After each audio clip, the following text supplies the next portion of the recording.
Hello everyone, and welcome to the Darkest Hour.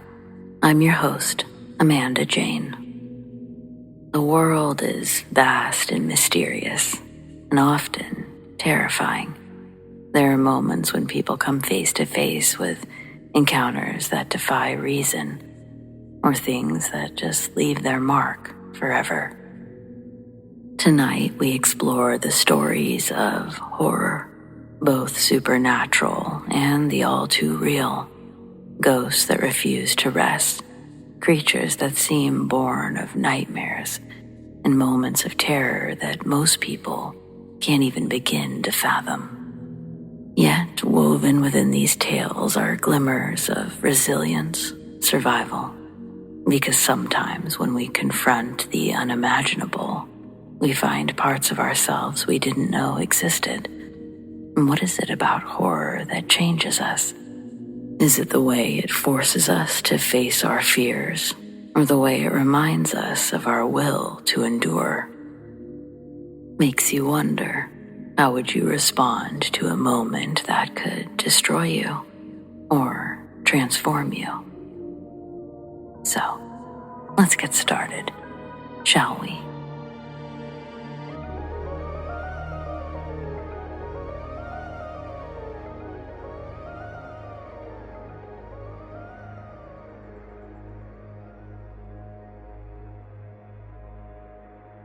I was working a shift in the college library on a Friday, a day so slow that the hours usually dragged by.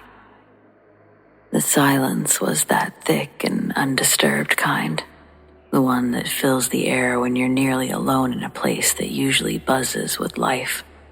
I wandered through the aisles doing my usual rounds, and I found myself in the literature section, surrounded by worn spines of classic novels and poetry volumes. As I turned down one of the aisles, I noticed a student sitting cross-legged on the floor, deeply engrossed in a book. At first glance, he seemed out of place, exceptionally well-dressed for a college student. He wasn't wearing the usual jeans and t-shirt. Instead, he had on a perfectly tailored suit, almost old-fashioned, like something out of another era. His clothes were pristine, even polished, which struck me as strange. I approached him, offering a friendly smile. I asked if he needed help finding something. He looked up, his expression warm but slightly distant, as though his mind was somewhere far off. He told me he was searching for a book in German. Intrigued, I asked him which one, and that led us into a fascinating discussion about literature in its original language. He spoke with such depth and understanding, like someone who had spent a lifetime reading and studying. The way he chose his words, so articulate and formal, struck me as unusual, even a bit unsettling for someone his age, but I dismissed the thought. I assumed he was just an exceptionally studious, maybe old-souled young man. We sat there for a while, side by side on the floor, browsing through the sparse selection of German books. The shelves in this section were old, dusty, with only a few German volumes scattered here and there. After a while, I stood up, realizing I had an idea. I remembered another section where he might find more books. I told him to wait and turned to take just a few steps down the aisle. Then, suddenly a strange feeling washed over me. The aisle was silent, empty, eerily so. I spun around expecting to see him sitting there, but he was gone.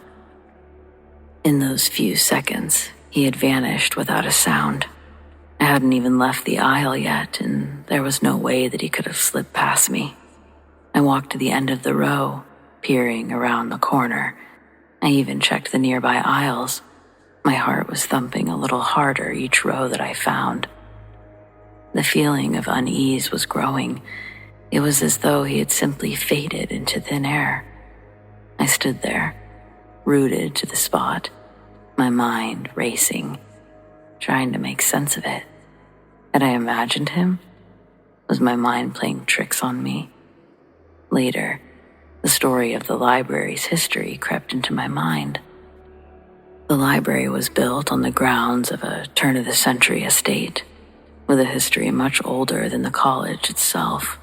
Buried somewhere on the grounds were two young boys, stepchildren of the estate's original owner, both around college age when they died. The thought that I might have encountered one of them sent a chill through my spine, a whisper of something unexplainable and timeless. In my heart, I'm certain of what I saw. That young man, with his polished suit and distant gaze, he hadn't been a student, not in any ordinary sense. I truly believe that I met one of those two boys, someone who'd been dead for over 100 years, lingering just a little longer in the place that was once his home.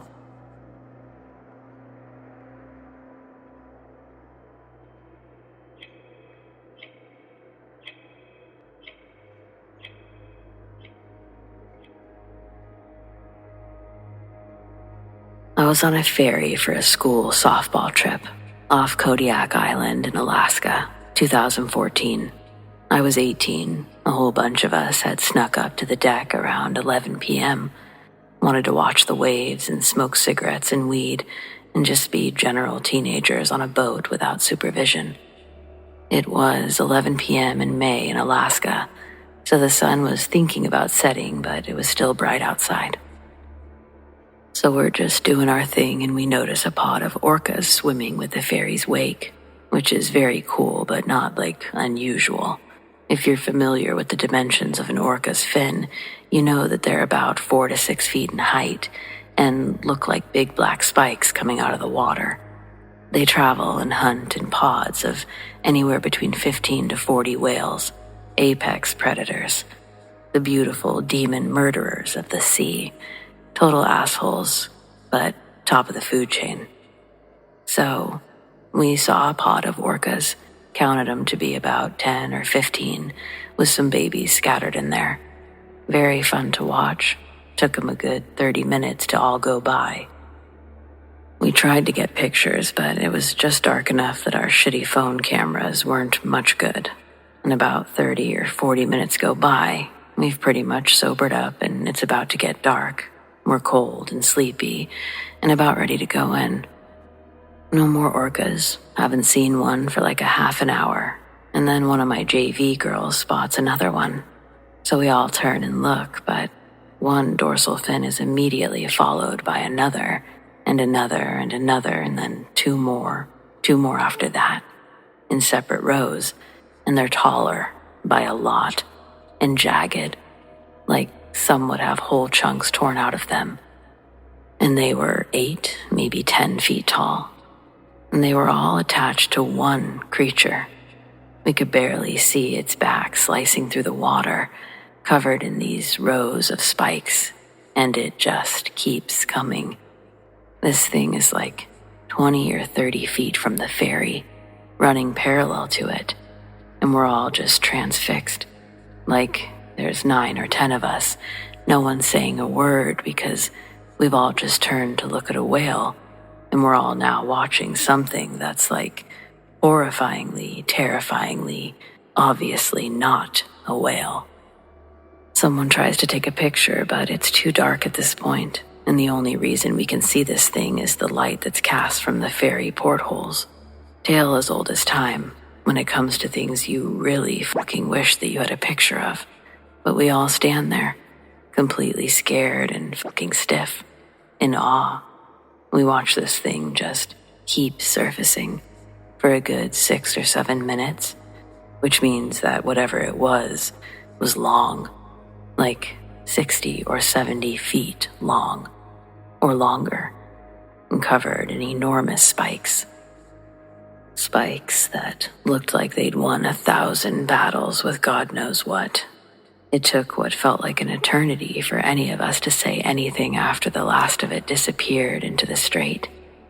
I mean, if you and 8 of your friends had just seen something that all science had definitely pointed to not existing, and you had all seen the exact same thing, and it was very obviously trailing, no, probably hunting, not one, but 15 apex predators.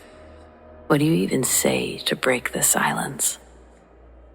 That's the thing that eats me about this whole thing.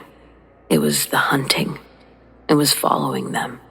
It was literally hunting about 60 ton of toothy, angry, intelligent apex predator. Every once in a while, one of us will hit another one of us up and check in, like, hey, do you remember this? Was I hallucinating? Did we all see the same insane, worldview melting, terrifying thing that night? And the reason I know we did is because none of us talked about it after that. Not during the trip. Not after. Not to any of our friends, because we knew how the fuck do you even tell someone about that? But now, almost 10 years between us and that night, I assume that some of them probably have told other people.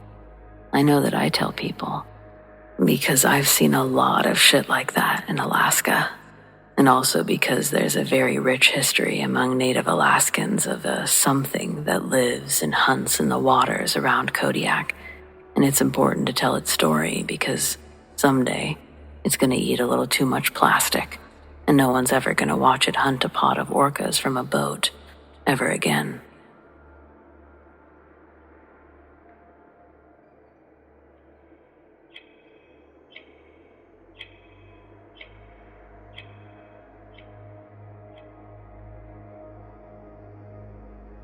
This is my dad's story, not mine. But it was the early 1980s and he was working a summer job at Yellowstone National Park in Wyoming. One day, he and his friend Mark hiked up to the top of one of the mountains. They set up their tent inside an Indian pit, a man-made hole dug out by Native Americans hundreds of years ago. The Indian pits were either used as hunting blinds or spots where young braves came for their vision quest. Late in the night, my dad wakes up and he has to use the bathroom. Number one. He crawled out of the tent, out of the pit, and went walking a respectable distance away from the tent. Suddenly, he felt a hand on his shoulder pull him backwards. My dad calls out, "Hey, Mark, what are you doing?" He turns around, turns on his flashlight, and there's nobody there. He shines the light at his feet, discovers that his next couple of steps would have taken him directly off a steep cliff. He did his business and hurried back to the tent. The next morning, the two friends were waking up and his buddy says to him, "I know this sounds crazy, but I woke up in the middle of the night and I swear to you, there was an Indian man standing outside our tent."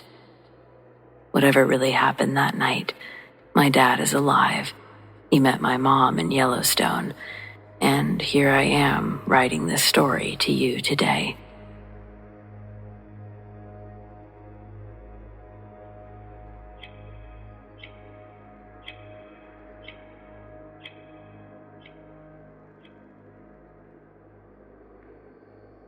Several years ago, on an exceptionally cold winter night, my husband was working late.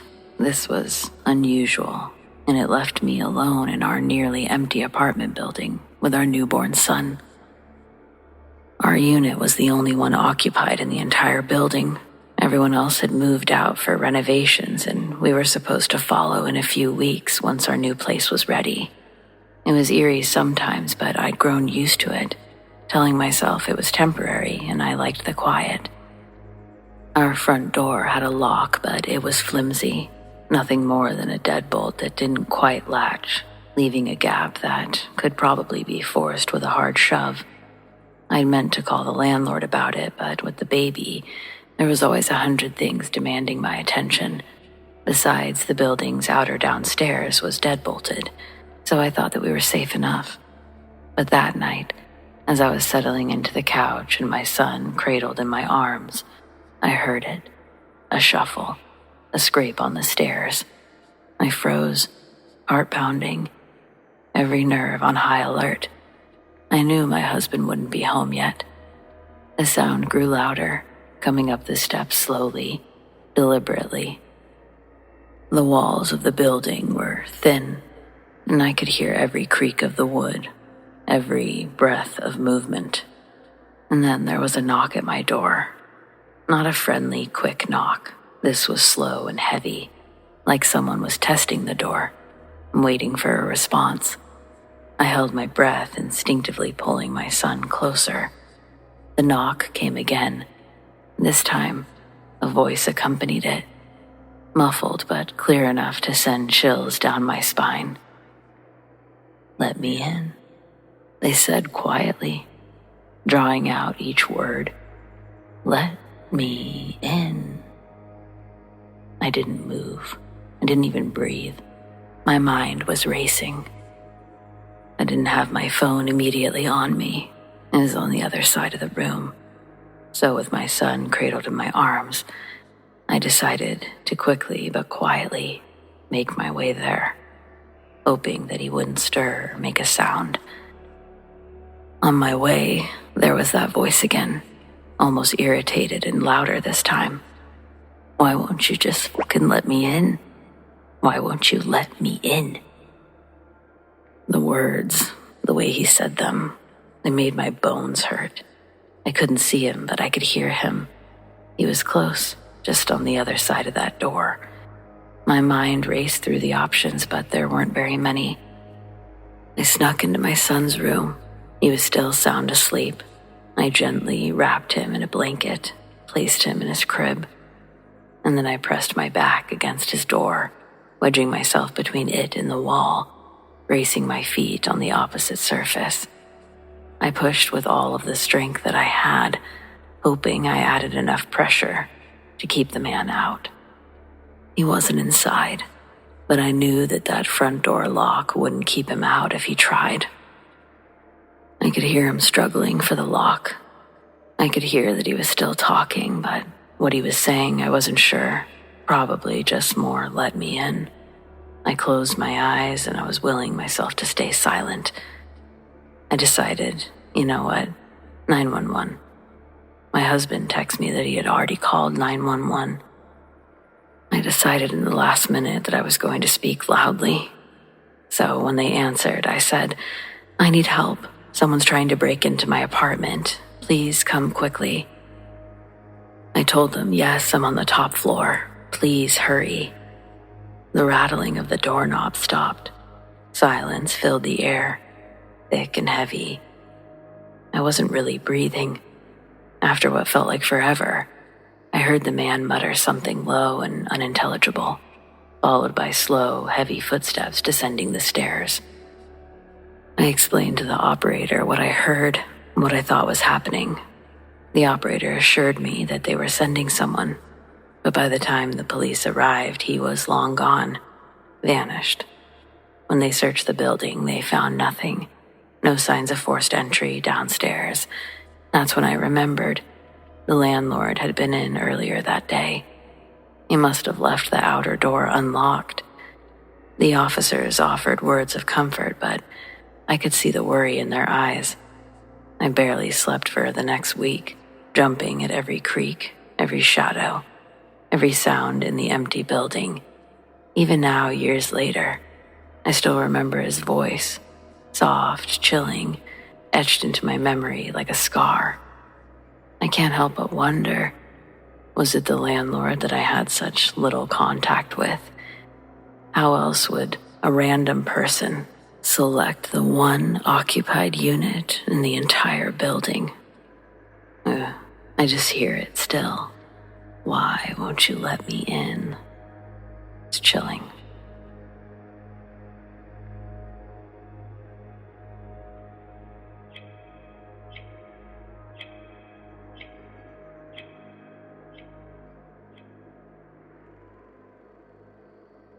I worked at one of the last booth homes for pregnant girls in the early 2000s. Lots of dead babies and some dead moms in the history of that campus. We had any number of creepy things happen, to the point that I brought it up in a staff meeting, and the social workers just said, "Oh, must be time to have the building blessed again." But what struck me was the baby swing. I came into the living room and found it swinging by itself, hours after all the teenagers were in bed. Now, this was an ancient mechanical wind-up swing. You had to turn a crank to start it. There was no electricity involved. There was no way it just started on its own. And there it was, swinging full force. I was completely terrified, but I just said, "If you want to swing, I'll be happy to wind up the swing for you. But when you do it on your own, it frightens people." Every night for the rest of the year or so that I worked there, I wound up that swing and let it go. I told other staff members, and I believe they did the same. I like to think it was a sweet baby ghost who just wanted attention, and we gave it attention. Later, they closed the program for parenting teens and made the whole place a homeless shelter. Now I'm sitting here worrying about my ghost baby. Is it lonely? I hope not.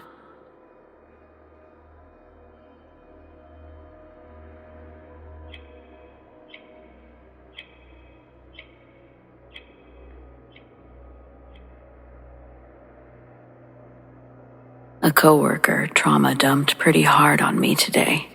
It came out of nowhere and I navigated it well. I pride myself on holding a good poker face. It's my way to show non-judgment. I believe communication makes the world go round, and I cherish when someone can feel comfortable enough with me to share personal stories of what made them who they are. Today, Friday afternoon, the office is pretty much empty. I've been staring at a computer all day and went to get a cola from the staff lounge. I ran into another woman on my team. We'll call her Z. She smiled, I smiled, and then out of nowhere, she asks if I believe in aliens. I say yes, and we start talking about our theories. She tells me about an article she was reading about the mysterious Area 51. She jokingly says, "Americans are obsessed with aliens." This conversation somehow turns into her telling me some honestly very fascinating information about her Muslim faith. And this turns into her telling me about where she's originally from, and that turns into how she got here. And right in there, that's when I got the unintentional trauma dump, though I don't think she knew she was trauma dumping. In her words, it's all she knew of life at the time. While Z was talking to me, I felt so privileged to be where I am. I'm 40 years old and realized this woman's saying things that I've never heard someone tell me in real life, and I haven't been able to think about anything else for the rest of the day. I'm going to explain this the best I can without trying to get anything wrong. If I do, let this be known. I'm terrible at geography, and I have zero depth or knowledge of the details. I'll do my best to re-trauma dump the trauma dump best I can. Z's family is Muslim, but where she's from, Muslims follow two distinct traditions. You're either Shia or Sunni. These two sectors don't like each other. Z's family was Shia. She lived with her mom, dad, and was the middle of three. Her older brother was 19, she was 16, and her younger sister was 10. Z's dad made computer things and was working with an American company, one that worked for the FBI. Because of his job, Z and her family were always moving around every few years. They had to live secretly, never reveal anything about their dad's real job. Fighting starts in the town that they're staying in. They're given an address and told that a new home will be waiting for them when they arrive. So they picked up their belongings and once again fled for another location in Iraq. After traveling for hours, they make it to their destination and soon find out that their new home is right in the middle of Sunni territory. This is bad for Z's family. I would have never imagined how bad until she told me. So this next part, it's important if you believe in the paranormal, supernatural stuff. I do. But if you don't, this part might not be significant for you. Personally, I was unable to control my jaw almost touching the floor. Z's at the part about her family moving into rival territory, and she asks me if I believe in ghosts. I do, I guess. Never seen one, but I have enough friends with random stories here and there that It would almost be disrespectful to them if I flat out said no. She says they're called jinn there. Her family's house had several, and they primarily tormented the children. Z thinks that they fed off of their fear, that they grew stronger during the months that they had to stay while the Americans tried to find them another location. Most of the days the family spent their time indoors and rarely interacted with the neighbors. There was a constant looming unease that their identities would be discovered. The jinn made themselves known to Z's younger sister Nala first. She was woken up in the middle of the night to the sound of a dog's whimpering. But the family didn't own any animals, and only she heard it. Alone, Nala would go searching for the source. Leaving her room, she walked into the hall believing the dog noises were coming from somewhere down on the first floor. She walks down a long stone hallway towards the stairs, all while the dog's high-pitched yelps are echoing around her. When her foot touches the first step, the whimpering she'd originally heard transformed into a sinister laughter, resonating from the bottom of the empty stairway. Then the laughter abruptly stopped, and Nala stood silent, frozen, at the top of the stairs, trying to make sense of it.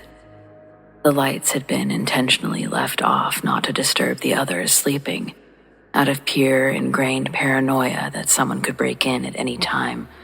But Nala decided to turn on the lights to give one more good look around.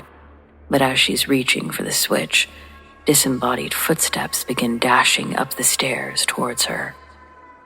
Nala somehow suppressed her scream while running as fast as she could to Z's room. She woke her up in a panic and told her everything. After Z was able to calm Nala down, she got out her flashlight and they searched the house until they were certain that every door was locked and only family was inside. They both slept in Z's room that night. It was a large home with plenty of rooms, but when possible, the family always chose to sleep in the furthest rooms opposite of one another as they could. Even the mother and father would sleep alone in their own rooms of the house.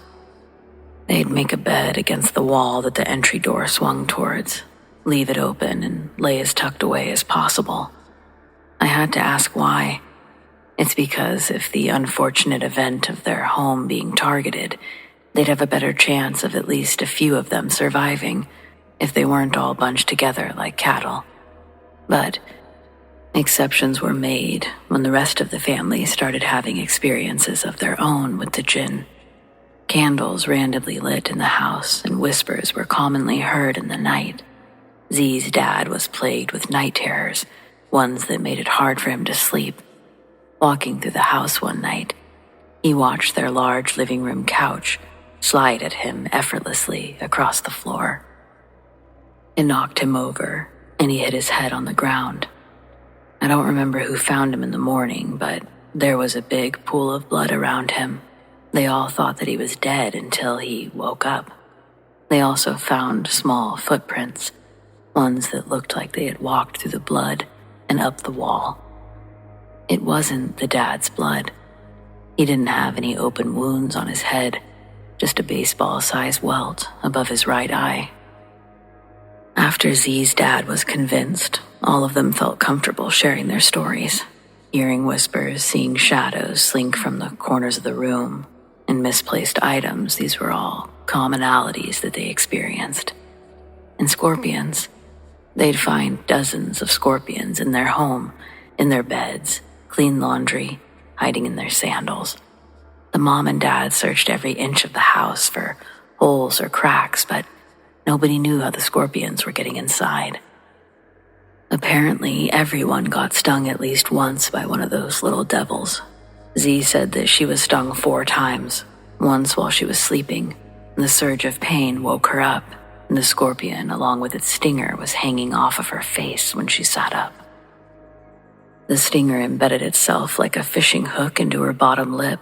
It swelled up real big and stayed like that for over a week, she said. I remember thinking that this was as bad as the story would get, but when Z kept talking, I realized that was just the beginning of her story. I was about to learn how her family got out of there, how they ended up here in America. More specifically, everything that they lost to come here. This part was the trauma. Z told me about the night that her family's location was compromised by their rival, the Sunnis. They had no choice but to flee. The plan was to escape to a new, safer location, but before they could get that far, they were ambushed. She described the scene vividly, how she was sitting in the back seat of the van with her 10-year-old sister and her father. Her mother was up front in the passenger seat, and her older brother was driving. They'd packed whatever they could and left in a hurry, but it wasn't long before chaos surrounded them. Enemy vehicles had them boxed in, leaving no room to turn, no way to escape. Z said that everyone was panicked, talking over each other, yelling, trying to figure out what to do. And then, the first round of gunfire erupted. Bullets rained down on the van, shattering windows, tearing through the metal. She was sure that one of the bullets had hit someone inside the van, but as she looked around frantically, she didn't see any blood.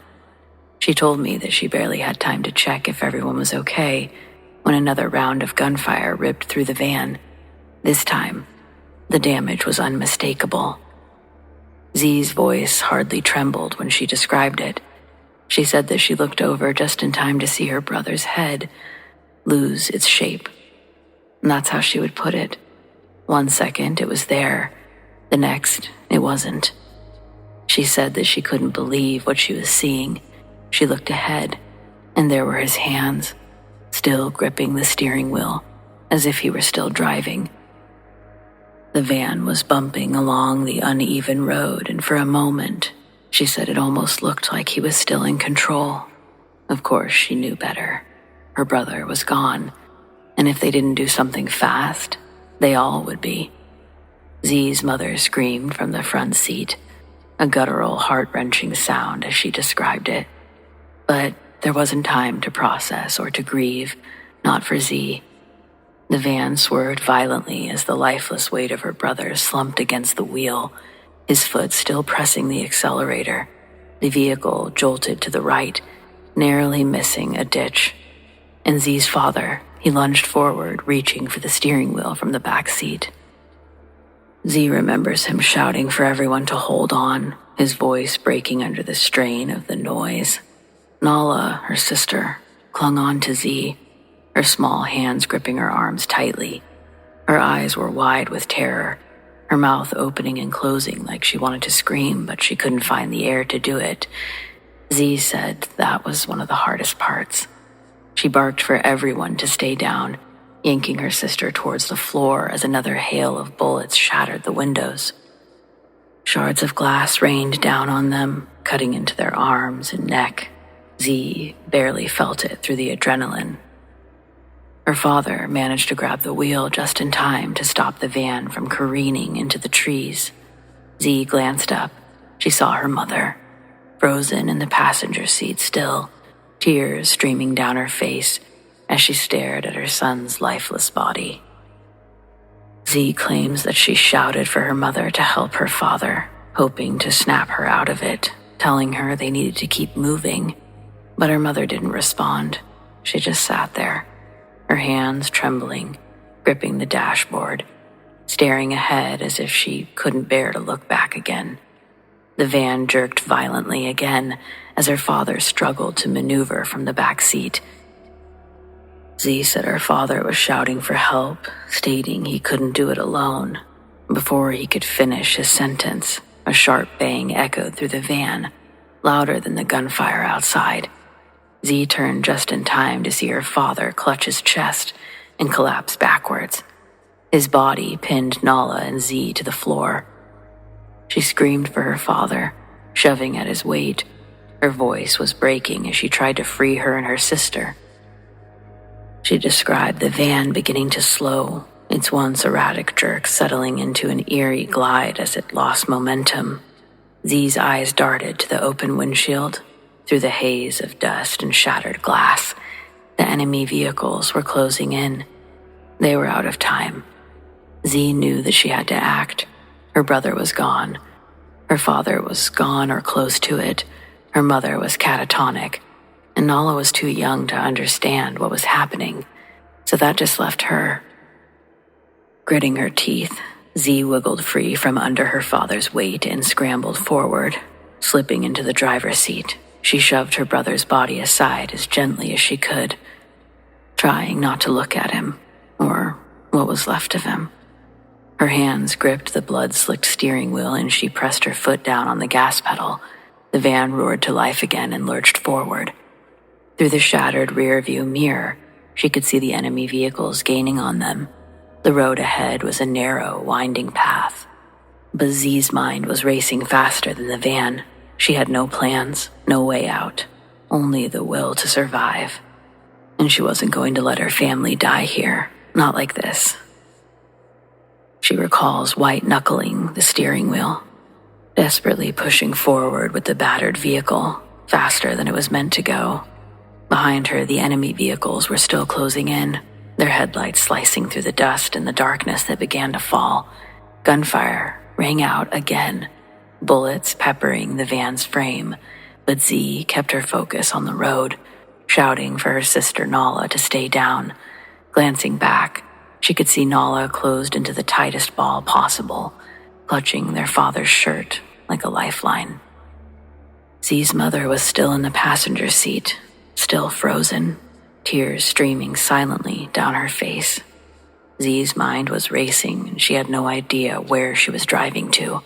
There was no clear landmarks, no signs of safety ahead, just endless, desolate road and the sound of death creeping closer. And then, over the chaos, a new sound emerged. At first it was faint, barely audible over the rumble of the van's engine and the sharp crack of gunfire. But as it grew louder, Z recognized it, the low, unmistakable thrum of helicopter blades. She glanced upward toward the shattered windshield, and she saw it, a silhouette against the moonlit sky, its spotlight cutting through the dust. The United States military. Z felt a flicker of hope ignite, but it was quickly overshadowed by fear. The enemy vehicles were still closing in, and there was no guarantee the helicopter crew had seen them. The van jolted violently as another bullet hit the rear tire. The vehicle swerved, and Z fought to keep it steady. She slammed her foot down on the gas pedal, desperate to close the distance between them and the helicopter. Suddenly, a powerful beam of light swept across the road, blinding her for a moment. The helicopter's spotlight had locked onto them. Z says she knew they likely couldn't hear her, but that they were all screaming now, "We're here, we're here." They were praying that they could hear them, see them waving their arms out the windows, screaming, "Help us." A deafening roar from above as the helicopter opened fire, not at the van, but at the enemy vehicles behind them. Explosions lit up the darkness, and Z risked a glance in the rearview mirror. She saw one of the pursuing vehicles veer off the road, engulfed in flames, while the others skidded to a stop. The road ahead and behind were suddenly clear. The van sputtered and groaned, its damaged tire making it impossible to maintain speed. Z knew that they couldn't go much further, but the helicopter was now directly overhead, its light guiding them like a beacon. She explains that moments later another vehicle appeared on the horizon. This one was marked with the unmistakable insignia of the U.S. military. Z barely had time to register it before the van gave one final lurch and ground to a halt. Armed soldiers poured out of the military vehicle, shouting orders in a mix of English and the local language. Z threw the van into park and stumbled out, dragging Nala with her. Clutching her sister tightly, she urged the soldiers to please help her family, that her father, her mother, were inside the van. The soldiers moved quickly, pulling her parents from the van while others formed a defensive perimeter around them. Z continued to cling on to Nala, and she watched through tear-filled eyes as the soldiers carried her unconscious father and shell-shocked mother to safety. The helicopter continued to circle overhead, its presence a shield against any further attacks. As the vehicle rumbled away, Z finally allowed herself to collapse against the seat, her body shaking with sobs. Nala was clinging to her, burying her face in Z's chest. Her brother was gone, her father was gravely injured, and her family would never be the same. But the rest of them were alive. Against all odds, they had survived. Z said that was the first time in an eternity that she allowed herself to believe that her family might have a future. Again, I don't think Z knew she was trauma dumping. In retrospect, I guess I'm glad she did. The conversation has given me an insane amount of perspective, respect, for things that I didn't really understand before. Above all else, it felt like she really needed to share that chapter of her life. I, on the other hand, know that I'm sharing trauma. So if you don't want to hear it, I'm sorry you read it. Take care.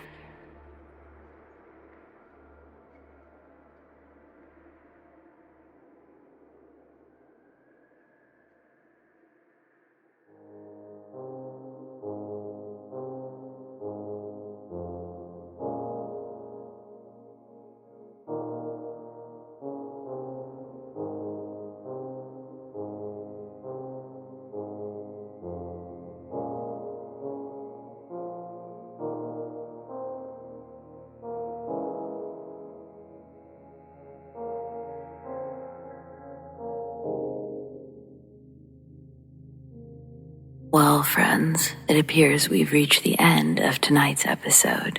Thanks for joining me. Whether it's your first time or you're a regular, your support means the world over here.